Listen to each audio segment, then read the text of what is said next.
దేవుని బిడ్డలారా, ప్రభువైన యేసుక్రీస్తు నామములో మీ అందరికీ మరొకసారి వందనాలు. అందరూ బాగున్నారా? ఎందలాడేయాలకే ఇబ్బందికరంగా ఉందా కదా?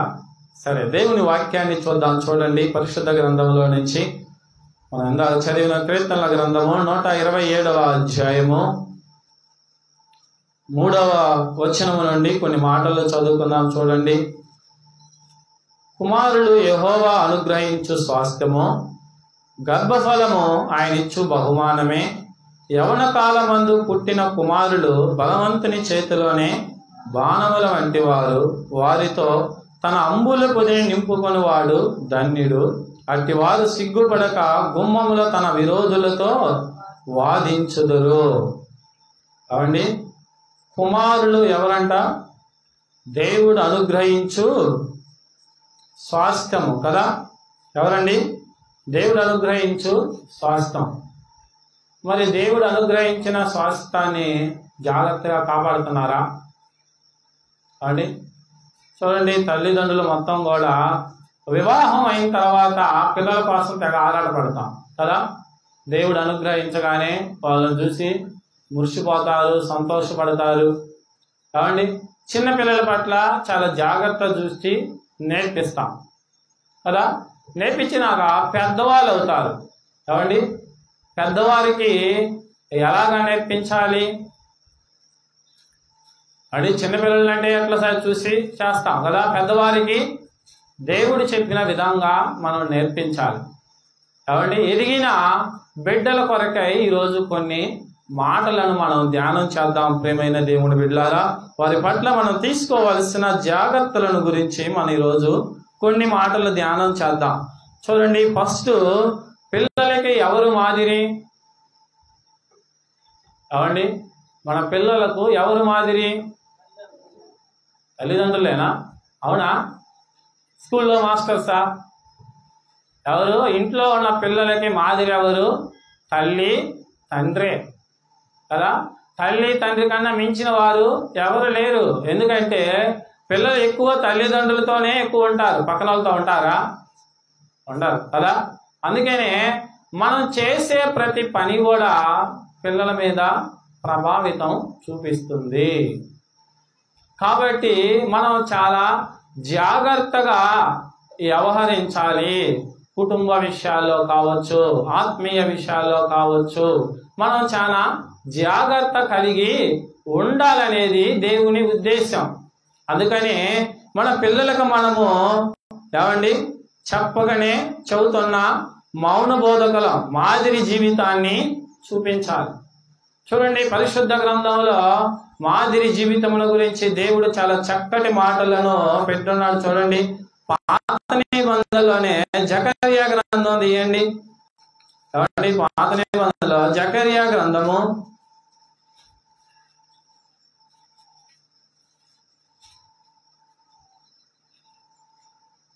గ్రంథము 1వ అధ్యాయము 4వ వచనాన్ని చదువుకున్నాం. చూడండి,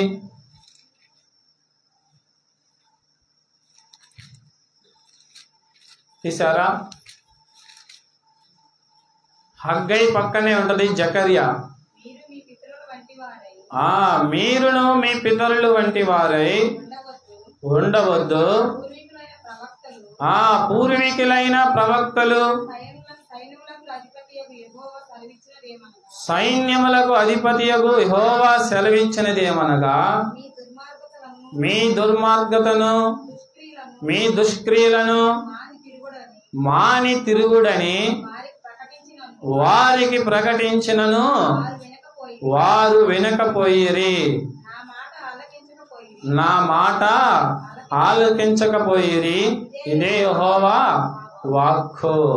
ఏమండి, బైబిల్ ఏం బోధిస్తుందంటే పిల్లలకి మనము మాదిరిగా ఎలా ఉండాలి అనే విషయాలను మనం చూస్తే ఎట్లా అంట, మీ పితరుల వరే మీరు కూడా చెడ్డవారై ఉండకండి. ఏమండి, ఎవరిలాగా? మీ పితరులు లాగానే. ఇశ్రాయేలు ప్రజలకి దేవుడైన యెహోవా ప్రవక్తల ద్వారా చెబుతున్న మాట. ఏమండి, చెడ్డవారిగా మనము మన పిల్లలకి కనిపించకూడదు. కదా. మంచి మాదిరిని మనము చూపించాలి, మంచి మాదిరిలో మనము నడుచుకోవాలి ప్రియమైన దేవుని బిడ్డలారా. కాబట్టి ఎన్నో పరిస్థితులు కదా, ఎన్నో విషయాల్లో కదా, అన్ని విషయాల్లో తల్లిదండ్రులు ఏమండి బిడ్డలకు మాదిరిగానే ఉండాలి. తల్లిదండ్రులు పాపం చేస్తా పిల్లల్ని పాపం చేయొద్దంటే ఊకుంటారా? ఉంటారా? కాబట్టి చెబుతామా? అసలు ఎవరైనా చెప్పగలుగుతామట? చెప్పండి, మీరు మాట్లాడండి. కాబట్టి మనం పాపం చేస్తా ఎదుటోడికి చేయొద్దని చెబితే వింటాడా? వినడు. ఎందుకని? మనం చేసేది తప్పు కాబట్టి కదా. చాలా మంది తల్లిదండ్రులు చేసే పనులు ఇవే. కాబట్టి తల్లిదండ్రులు కాబట్టి ఇంట్లో గొడవలు పడతారు, కాబట్టి డబ్బుకే ప్రాధాన్యత ఇస్తారు, లేదంటే ప్రార్థనలకి అశ్రద్ధ చూపుతారు, ప్రార్థనలకు ప్రాధాన్యత ఎవరు, సంఘ కార్యక్రమాలకు ప్రాధాన్యత ఎవరు. ఇవన్నీ తల్లిదండ్రులు చేస్తా పిల్లలని మీరు ప్రార్థనకి వెళ్ళండి అయ్యా, మీరు డబ్బును పట్టించుకోమాకండి అని అంటే వింటారా? వింటారా? వినరు ప్రియమైన దేవుని బిడ్డలారా. ఎందుకనంటే పెద్దవాళ్ళమైన మనము చెప్పకుండా, పెద్దవాళ్ళమైన వాళ్ళు మనము చూపించకుండా వారు మాట వినాలంటే వినరు. వారికి మనము అన్ని విషయాల్లో మాదిరి, కొన్ని విషయాల్లో కాదు, అన్ని విషయాల్లో ఉండాలి. దేవుడు చూడాడు, మీ పితల చదవాలైపోదు అని బైబిల్ బోధిస్తుంది.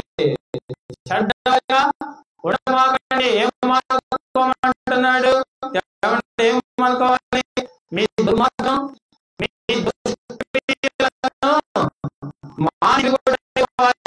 ప్రకటించినను పని చేస్తున్నారంట. ఆలోచించండి. అందరూ రోజంటే దుర్మార్గాన్ని మాను, దుష్క్రియలను మానుకోండి అని ప్రకటిస్తే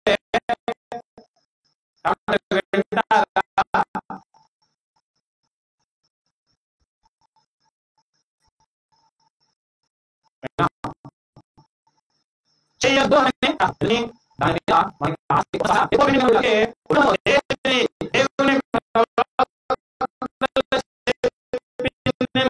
మాట వినేవారిగా మనము ఉండము. కాబట్టి మనలో మాదిరి ఉండాలి. దేవుడు చెప్పిన ప్రతి ఆజ్ఞ మనము లోబడాలి. మన కుటుంబంలో మన పిల్లలకి ఆశీర్వాదము రావాలంటే ఏమండి ఏ ఆజ్ఞ కూడా మీపోడు. ఇశ్రాయేలు ప్రజలు చూడండి, ఇక్కడ వాళ్ళ పితరులు ఆజ్ఞలు మీరిపోయారు. మీరిపోవటం వల్ల ఏం జరిగింది? శాపగ్రస్తమైన జీవితాలు జీవించారు. కాబట్టి మంచి జీవితాలు లేవు ప్రియమైన దేవుని బిడ్డలారా. వారిలో బాధను అనుభవించారు. దేవుని ఆజ్ఞను దాటిపోయి, దేవుని కట్టడలను అనుసరించకుండా ఆగిపోయి ఏం పొందుకున్నారు? కాబట్టి శాపాన్ని పొందుకున్నారు, పాపాన్ని పొందుకున్నారు. ప్రియ సహోదరి సహోదరుడా, నీవు కూడా నీ పిల్లలకు మాదిరిని చూపించకపోతే, నీవు కూడా నీ పిల్లలకు సరైన జీవితాన్ని నువ్వు జీవించి చూపించకపోతే శాపకరమైన ఆ కుటుంబంగానే ఉంటావు. కాబట్టి శాపకరమైన ఆ జీవితాలే అక్కడ కనిపిస్తాయి. కాబట్టి మంచి మార్గమును నడవాలనేది దేవుని ఉద్దేశము. మంచి మార్గములో నడవాలనేది దేవుని ఉద్దేశము ప్రియమైన దేవుని బిడ్డలారా. ఆ మార్గములో మనం ముందుకి సాగాలి. అందుకే దేవుడు అనేక మంది ప్రవక్తల ద్వారా ఆయన అనేక మంది ప్రవక్తల ద్వారా ఆయన అనేకమైన మాటలను మనకి తెలియజేస్తున్నాడు. పిల్లల పట్ల నిర్లక్ష్యత వహించకూడదు ప్రియమైన దేవుని బిడ్డలారా. చాలా జాగ్రత్త కదా. పిల్లలు లేని వారికి తెలిసిద్ది పిల్లలు లేని బాధ ఏంటనేది కదా. దేవుడు ప్రేమించి మనకి అనుగ్రహించిన స్వాస్థ్యాలను సరైన మార్గంలో మనం పెంచాలి. మార్గము తొలగిపోతే, మార్గంలోంచి వెళ్ళిపోతే ఓన్లీ పిల్లలకే బాధ ఉంటుందా? తల్లిదండ్రులకు కూడా బాధ ఉంటుందా? తల్లిదండ్రులకు కూడా బాధే కదా. చెడిపోయిన పిల్లలను చూసి తల్లిదండ్రులు హాయిగా ఉంటారా? ఉండలేరు కదా. ఎంత మాత్రం అది జరిగే పని కాదు ప్రియమైన దేవుని బిడ్డలారా.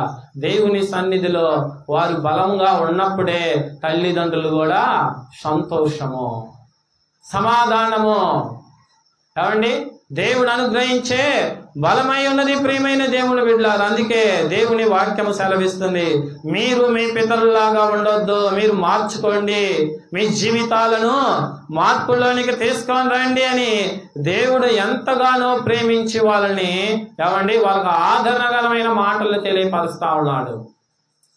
ఏ విధంగా దేవుడి వైపు తిరగాలనే విషయాలని ఆజ్ఞలను వారికి జారీ చేశాడు, ప్రకటింపజేశాడు. ప్రకటించినా గాని వెంటల్లా.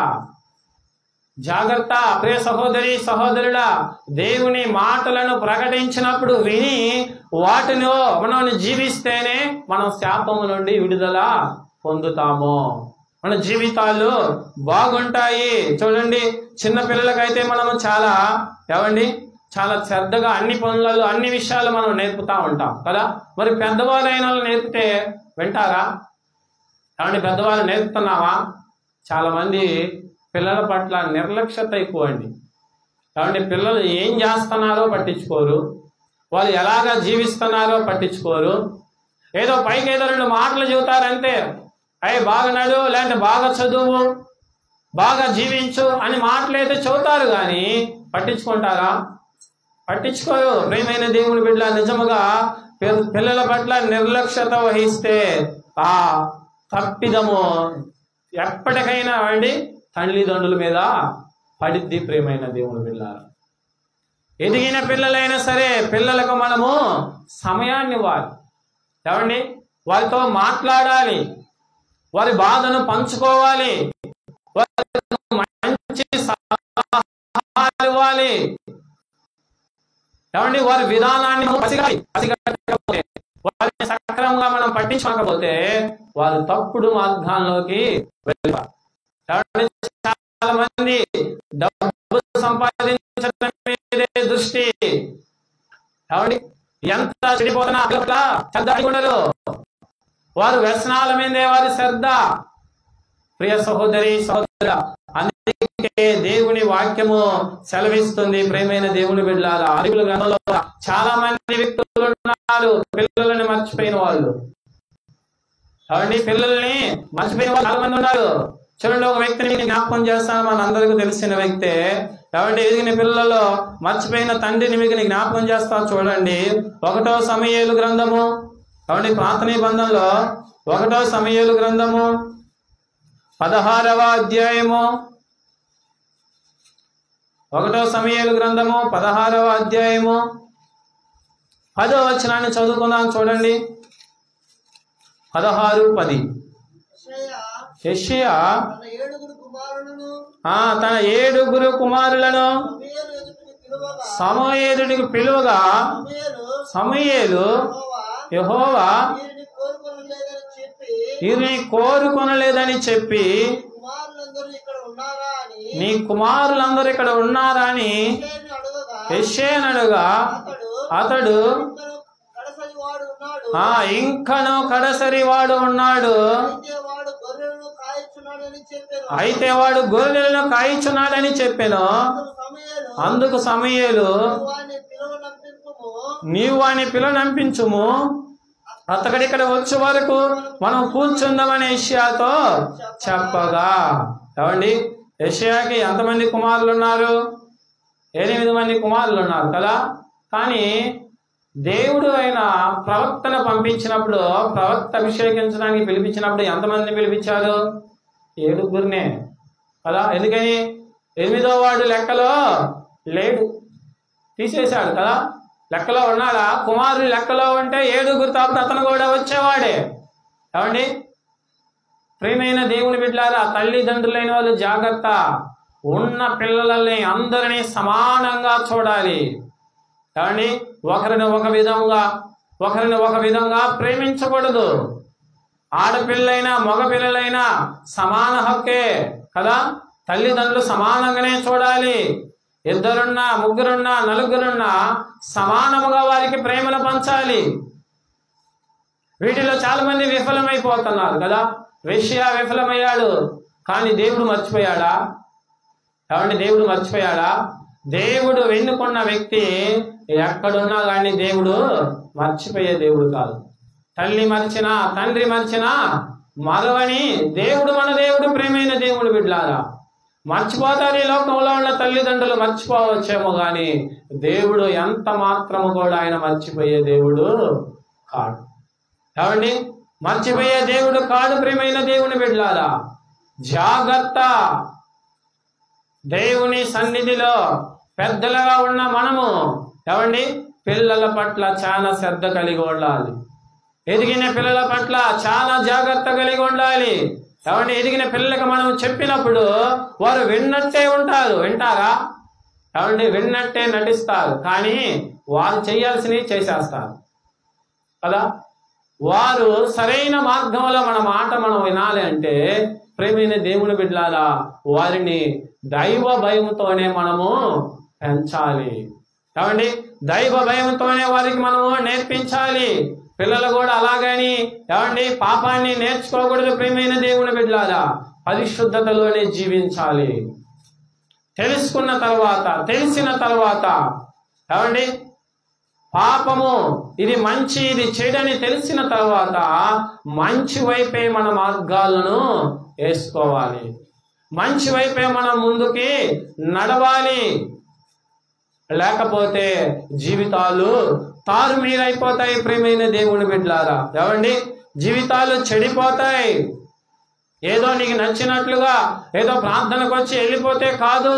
ఓ తల్లి తండ్రి, నీవు నేర్చుకున్న భక్తిని ఏమండి నీవు దేవుని దగ్గర నుంచి నువ్వు పొందుకున్న నీ శక్తిని నీ పిల్లలకు నేర్పాలి.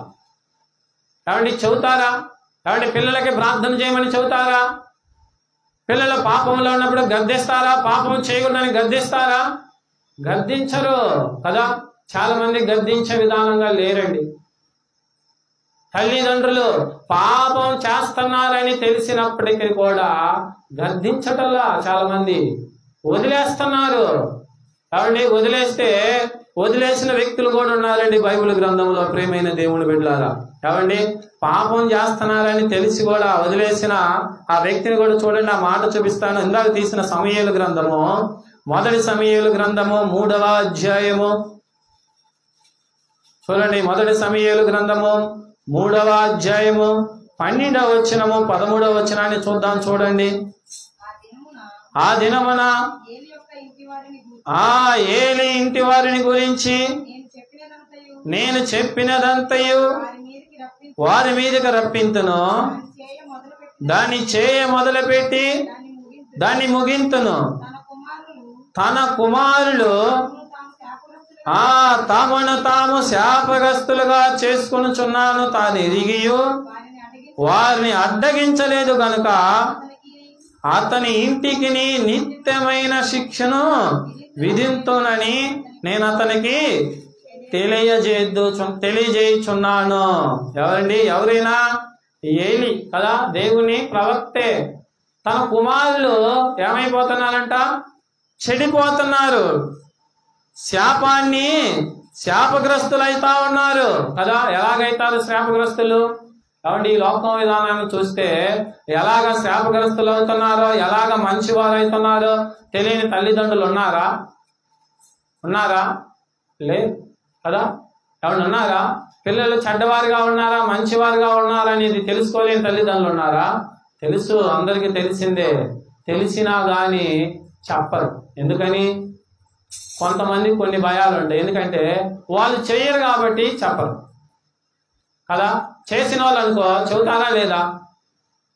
చేస్తే ఖచ్చితంగా చేస్తారు. నీతిగా ఉంటే ఖచ్చితంగా పిల్లలకి నీతిలో ఉండాలని చేస్తారు. చాలా మంది వారు నీతిగా ఉండలే కానీ వారి పిల్లలు బాగా పరిశుద్ధంగా ఉండాలని, వాళ్ళ పిల్లలు బాగా అభివృద్ధి పొందాలని, ఏమంటే అత్యధికమైన స్థాయిలో ఉండాలని కోరుకుంటారు. జరిగిద్దా? ఏమంటే జరిగిద్దా?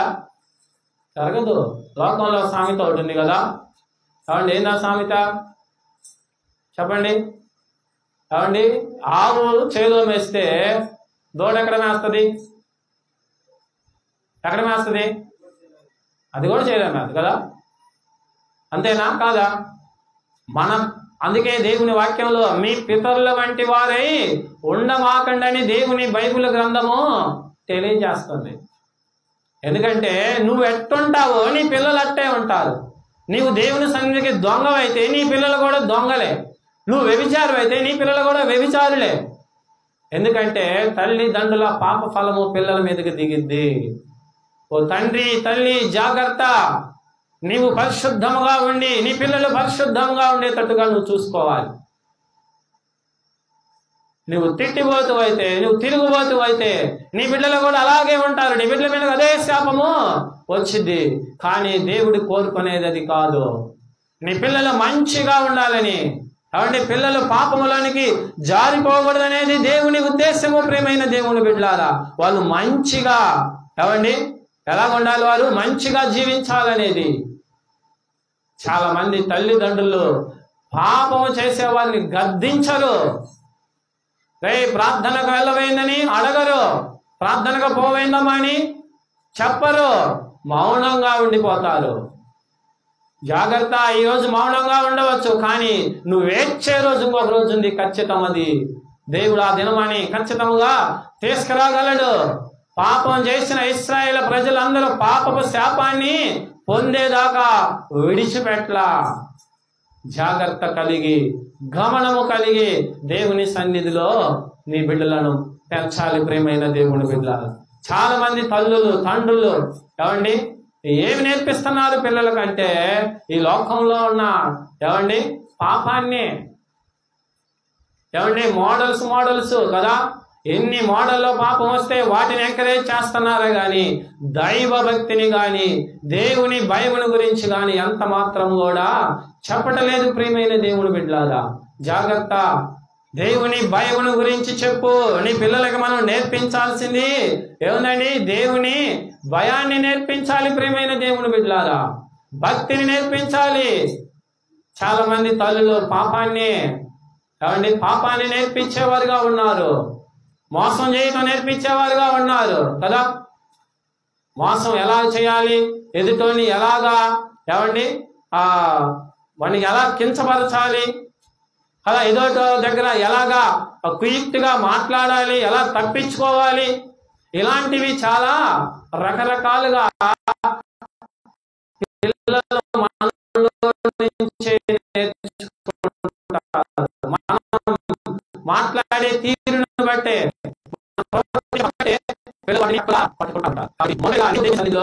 భయం కలిగి నేర్చుకోవాలి, భయం కలిగి ముందుకు సాగాలి. ప్రియమైన దేవుని బిడ్డలారా, కాబట్టి బైబిల్ గ్రంథంలో ఒక తల్లి ఉన్నది కదా, పిల్లగాడికి మోసం చేయడం నేర్పించిన తల్లి. చెప్పండి ఎవరామా?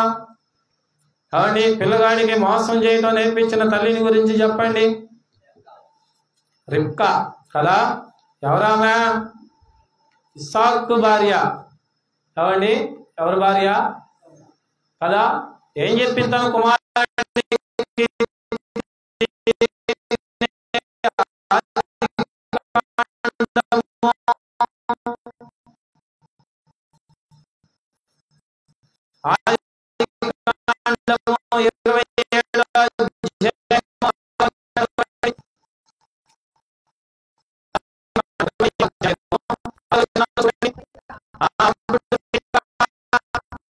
రిబ్కా వంటి తల్లిలాగా ఉండమాకండి. మోసం చేయడం నేర్పించింది కదా.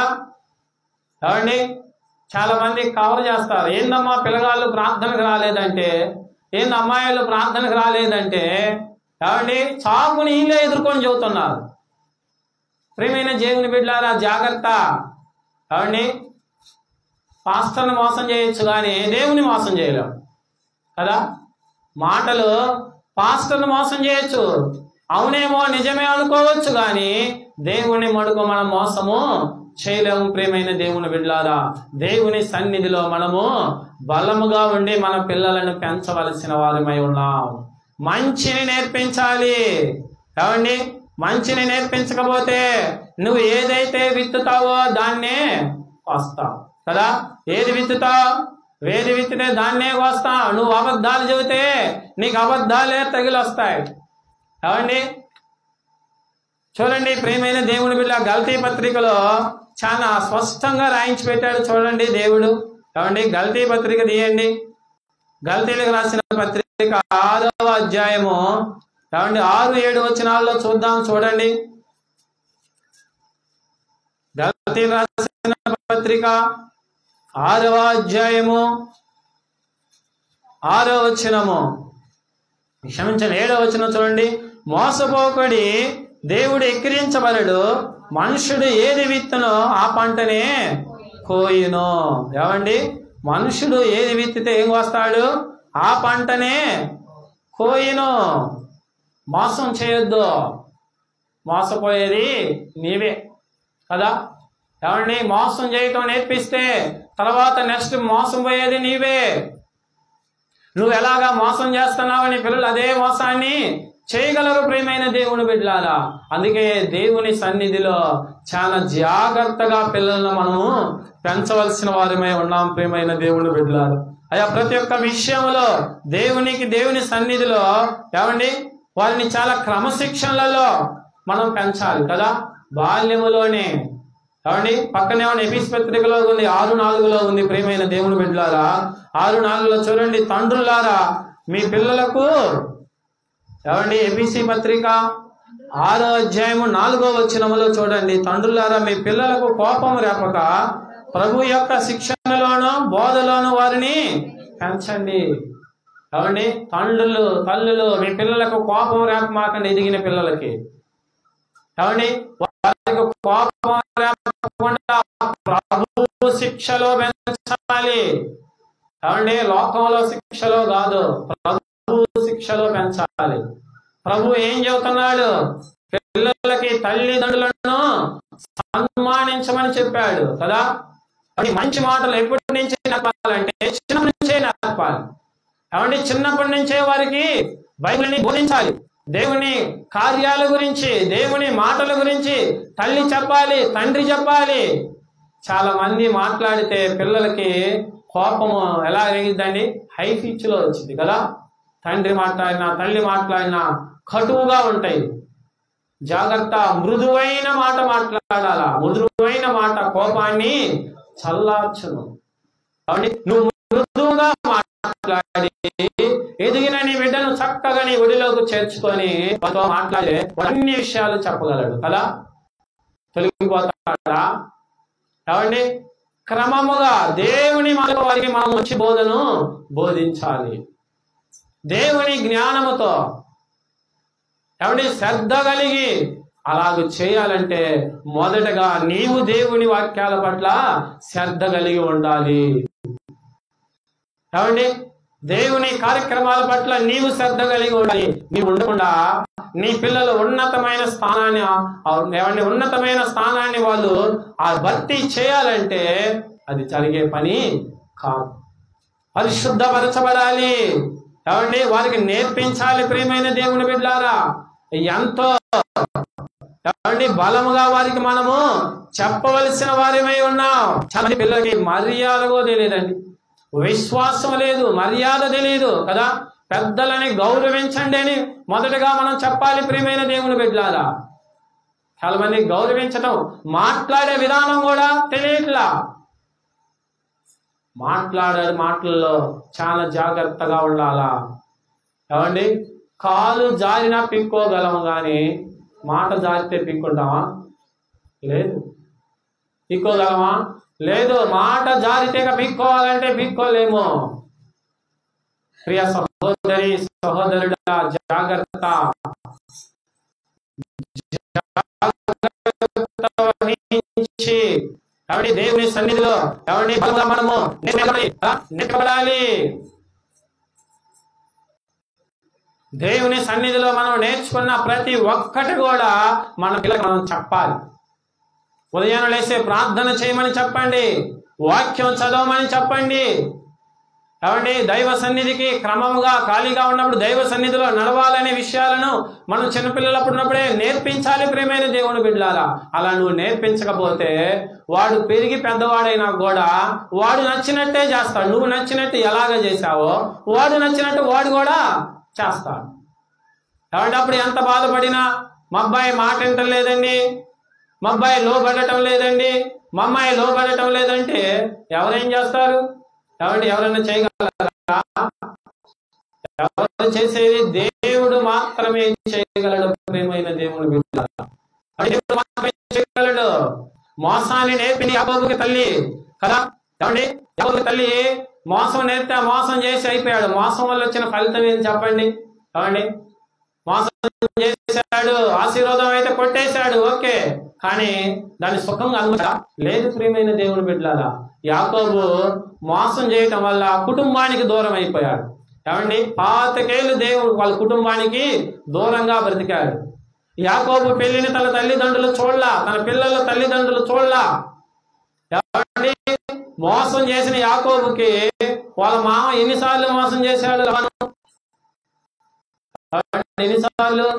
చాలా సార్లు చేశాడు కదా. నువ్వు ఒక్కసారి దేవుని వెళ్ళడం చేస్తే దేవుడు నిన్ను చాలా సార్లు చేస్తాడు. అందుకే ఏది ఎత్తుతామో దాన్నే వస్తాం. అందుకే ప్రియ సహోదరి సహోదరుడా, మన పిల్లలకి మనం మంచి నేర్పాలి. యవ్వనులకైనా చిన్న బిడ్డలకైనా కాబట్టి దేవుని మాటలతో కూడిన నేర్పుతో, మంచి మాటలతో వారిని పెంచటం మనం నేర్పిస్తే ఎంతో బలముగా తయారవుతారు. కాబట్టి మన మూల వాక్యంలో అన్నట్టు వారు దేవుడిచ్చిన స్వాస్థితాలు కదా. కాబట్టి దేవుని చేతిలో బలమైన బాణాలు వంటి వారు. బాణంలాగా ఉండాలంటే వారిని దేవుని ప్రేమలో పెంచితే బాణంలాగా ఉంటారు. ప్రియ సహోదరి సహోదరులారా, శాపము పాపము ఆ కోపములోంచి బయటికి తీయాలి. యాకోబు ఒప్పుకునేంత వరకు ఆ పాపపు బాధ అనుభవించాడు. కానీ లాస్ట్కి ఎబ్బేవురేవు దగ్గర ఒప్పుకున్నాడు కదా. ఒప్పుకున్న తర్వాత ఏమండి కుటుంబంలోకి చేరాడు, అన్న ప్రేమించాడు, సుఖశాంతులతో తన దేశంలో జీవించాడు. ప్రియ సహోదరి సహోదరుడు ఆలకించు, దేవుని సన్నిధిలో మనము బలముగా నిలబడేవారుగా ఉండాలి. అందుకే తల్లిదండ్రుల బాధ్యత చాలా ప్రాముఖ్యమైంది. ఓ తల్లిగా నీ యవన బిడ్డల పట్ల, నీ చిన్న బిడ్డల పట్ల నువ్వు బాధ్యత వహించి నువ్వు నేర్పాల్సిన మాటలు నువ్వు నేర్పకపోవటం వల్లే ఏమండి నీ కుమార్తెల కుటుంబం, నీ కుమారుల కుటుంబాలు పాడైపోతున్నాయి. ఓ సహోదరి సహోదరి, ఇప్పటికైనా దేవుని సన్నిధిలో బలపడు. ఆయన మాటల ద్వారా, ఆయన క్రియల ద్వారా, ఆయన సన్నిధిలో నువ్వు నిలబడి చేస్తే ఏమండి దేవుడు గొప్ప మేలు చేయగలడు కదా. చూడండి, భక్తుడైన దావీదు తన కుమారుడికి చాలా మంచి మాటలను చెప్పాడు. ప్రియమైన దేవుని బిడ్డలారా, ఏమండి భక్తుడైన దావీదు గారు చనిపోయే దినమందు ఏమండి సొలొమోనుతో చెప్పిన మాటలు చూడండి, చదువుదాం. 2వ రాజుల గ్రంథం తీయండి, లాస్ట్ గా ముగించుకుందాము. 2వ రాజుల గ్రంథము, క్షమించండి, 1వ రాజుల గ్రంథము 2వ అధ్యాయము 1వ వచనాన్ని చదువుకుందాం. చూడండి, 1వ రాజుల గ్రంథము 2వ అధ్యాయము 1వ రాజుల గ్రంథము 2వ అధ్యాయం 1వ వచనం. దావీదునకు మరణము సంభవించినప్పుడు తన కుమారుడైన సొలొమోనుకి ఇలా ఆజ్ఞాపించెను, లోకులందరూ పోవలసిన మార్గమున నేను పోవుచున్నాను, కాబట్టి నీవు ధైర్యము తెచ్చుకొని నిబ్బరము కలిగి నీ దేవుడైన యెహోవా అప్పగించిన దానిని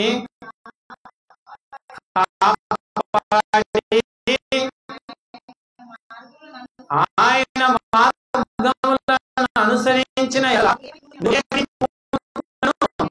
ఎక్కడ తిరిగినను అన్నిటిలో వివేకముగా నడుచుకుందువు. మోషే ధర్మశాస్త్రంలో రాయబడి ఉన్న దేవుని కట్టడలను, ఆయన నియమించిన ధర్మశాస్త్రం అంతటిని, ఆయన న్యాయ శాసనాలను గైకొనుము. ఏమండి, దేవుడు నియమించినదంతా ఏమండి లోకులందరూ పోవలసిన మార్గమున నేను పోతున్నాను, నీవు నీ దేవుడిని యెహోవా అప్పగించిన దానిని కాపాడి ఆయన మార్గములు అనుసరించిన ఎడల నువ్వు ఏ పని పోనుకున్నా కానీ నీకు తిరుగులేదు కదా. ఏమండి, యెహోవా మార్గాలలో ఆయన ఆజ్ఞలు నువ్వు గైకొని ఆయన మాటల ప్రకారంగా నువ్వు ఉండి నువ్వు ఏ పనులు చేయి, వర్ధిల్లుతావా లేదా? ఏమండి, బైబిల్ అదే చెబుతుందా కదా? అదే చెబుతుంది. నీవు దేవుని మాట తప్పిపోకుండా నీకు నచ్చిన పని చెయ్యి, వాటిలో వర్ధిల్లుతావు. నీవు దేవుడు ఇచ్చిన మాటను తప్పిపోయి, ఆయన మార్గాన్ని తప్పిపోయి, ఏమండి ఆయన మాటను ధిక్కరించి నువ్వు ఎన్ని పనులు చేసినా, ఎంత శ్రేష్టమైన దాన్ని ఎదికినా ఉపయోగము లేదు. ఏమండి చనిపోయే ముందు వాడని అబద్ధం ఆడతారా? చనిపోయే ముందు అబద్ధం ఆడరు కదా. దావీదు చనిపోయే కాలమందు తన కుమారుడికి చెప్పిన మాటలు ఇవి కదా. కుమారుడా జాగ్రత్త, అందరు పోవాల్సిన మార్గంలోనే పోతున్నా కదా, ఎవరి లోకంలో ఉండరు కదా. ఇందాక సహోదరుడు పాట పాడాడు. ఏమండి పాట ప్రకారంగా ఎన్ని ఉన్నా, ఏమండి అందాలున్నా, చందాలున్నా, ఆస్తులున్నా, పాస్తులున్నా, చదువులున్నా, ఉద్యోగాలున్నా, ఎన్నున్నా క్రీస్తు లేకపోతే ఉన్నదంతా సున్నే కదా, జీరోనే. అందుకే దేవుడు అనుగ్రహించిన ఆజ్ఞలను మనము గైకొని ముందుకు నడవాలి. తల్లి తండ్రి, నీవు దేవుని ఆజ్ఞలను గైకొని ముందుకు నువ్వు నడిస్తే నీ పిల్లలు కూడా ఖచ్చితంగా దేవుడు నడిపిస్తాడు. నువ్వు ఏ పనైనా చేయి దేవుని ఆజ్ఞలను గైకొని, ఆ పనిలో నీకు ఆశీర్వాదం వచ్చింది. చాలా మంది 100 పనులు మారుతారండి దేవుని ఆజ్ఞ లేకుండా. ఏమండి ఉపవాస ప్రార్థన ఉండదు, ప్రేమైన దేవుని ఆరాధన ఉండదు, ప్రత్యేకమైన నియమైన కోటాలు ఉండవు. జాగ్రత్త, దేవుని మార్గములను తొలగిపోయి తిరుగుతున్న ప్రియ సహోదరి సహోదరుడా, దేవుడు చూస్తున్నాడని జ్ఞాపకం ఉంచుకో. దేవుని శిక్ష రాకముందే నీవు దేవుని జ్ఞాపకం చేసుకోవాలి. అందుకే తండ్రి అయిన దావీదు తన కుమారుడికి ముందుగానే తెలియపరుస్తున్నాడు. జాగ్రత్త, మీ పిల్లలకు మీరు ముందుగానే తెలియజెప్పండి. వారు చిన్నవారైనా పెద్దవారైనా దేవుని ఆజ్ఞల గురించి వారికి స్పష్టంగా మొదటగా మీరు తెలుసుకొని వారికి మనం తెలియపరచవలసిన వారమై ఉన్నాము. క్రీస్తు నీడల వారు పెరగవలసిన వారై ఉన్నారు. ప్రియమైన దేవుని బిడ్డలారా, జాగ్రత్త. నాకెందుకు నేను మౌనంగా ఉంటే, ఏమండి ఏలి మౌనంగా ఉన్నాడు, దేవుడు విడిచిపెట్టాడా? ఏమండి దేవుడు విడిచిపెట్టలా. వారి కుటుంబంలో యవ్వనులంటూ ఎవరు, వృద్ధులంటూ ఎవరు లేకుండా యవన కాలంలోనే వారందరినీ సర్వనాశనం చేశాడు ఏలి కుమారులలో. ఏలి ఆ సంతతిలో ఎవడు వృద్ధుడు లేడు. జాగ్రత్త ప్రియ సహోదరి సహోదరుడా, భయము కలిగి దేవుడి శిక్ష అందు నువ్వు వారికి భయమును నేర్పాలి. భయము లేని వాడికి దేవుడు ఖచ్చితముగా భయమును కలగజేయగలడు. ప్రియ సహోదరి సహోదరుడా, దేవుని భయాన్ని మనం పిల్లలకి నేర్పాలి. కాబట్టి వందనాలు చెప్పడం నేర్పించాలి. అండ్ ఇంటికి వచ్చిన వాళ్ళని మర్యాదగా గౌరవించడం మనం నేర్పించాలి. పెద్దవారిని చిన్నవారిని గౌరవించడం అనేది మనము వారికి నేర్పించాలి. చాలా మంది ఎదుగుతారే గాని కాబట్టి గౌరవించటం తెలియదు, మంచిగా మాట్లాడటం అనేది తెలియదు. ప్రేమైన దేవుని బిడ్డలారా, ప్రియ సహోదరి సహోదరుడా, జాగ్రత్త. నువ్వు ఇలాంటి విషయాలలో విఫలమై ఉన్నావా? దారి తొలగి ఉన్నావా? దేవుని భయము లేక ఏమంటే విచ్చలవిడితనంగా తిరుగుతున్నావా? అయితే నీలాగనే నీ పిల్లలు కూడా అలాగే అవుతారు. ఇప్పుడు ఏముందిలే బాగుందిలే అనుకుంటున్నావేమో, నెక్స్ట్ వచ్చింది జనరేషన్ నీలాగే నీ పిల్లల మీద శాపము పడిద్ది. నీ పిల్లల మీద, నీ కుటుంబం మీద నీ శాపం పడకుండా ఉండాలంటే ఏమండి దేవుని సన్నిధిలోనికి మనం తిరిగి రావాలి. దేవుని సన్నిధిలోనికి వచ్చి ఏమండి యాకోబు మోసం చేసిపోయి తిరిగి వచ్చాడు ఎబ్బేము రేవు దగ్గర. ఏమండి మోకాళ్ళుని దేవునితో పెనుగులాడాడు. సహోదరి సహోదరుడా, ఎంతకాలము తెలియక లేకుంటే తెలిసిండి కూడా మనసును త్రిప్పుకోలేక ఉన్నవాడివైతే ఈ ఉదయకాల సమయమే మంచి సమయము. నువ్వు దేవుడి సన్నిధిలో కూర్చొని దేవుని సన్నిధిలో నువ్వు అడిగితే ఏమండి బలహీనులమైన మన కోసమే బలవంతుడైన యేసుక్రీస్తు చనిపోయి ఆయన రక్తాన్ని కార్చాడు. మన బలవంతులను చేయటం కోసమే, ఈ లోక అపరాధాల నుంచి మనల్ని తప్పించటం కోసమే ఆయన బలియాగమై ఉన్నాడు. ఆయన బలియాగమైన ఆ రక్తములో నుంచి, ఆ నిష్కలంకమైన రక్తముతో నీ పాప దోషాలను, నీ మాటలను, నీ తిరుగుబాటులను, ఏమండి నీ అహంకారాన్ని దేవుని సన్నిధిలో ఒప్పుకుంటే ప్రియ సహోదరి సహోదరుడా, దేవుడు మనకి మన కుటుంబాలకి మేలు చేసి ఆయన ఆశీర్వదించునుగాక. ప్రార్థన చేసుకున్నాం. ప్రియమైన దేవుని బిడ్డలారా, విన్న వాక్యమంతటను బట్టి దేవుని సన్నిధిలో ప్రార్థన చేద్దాం. ఇది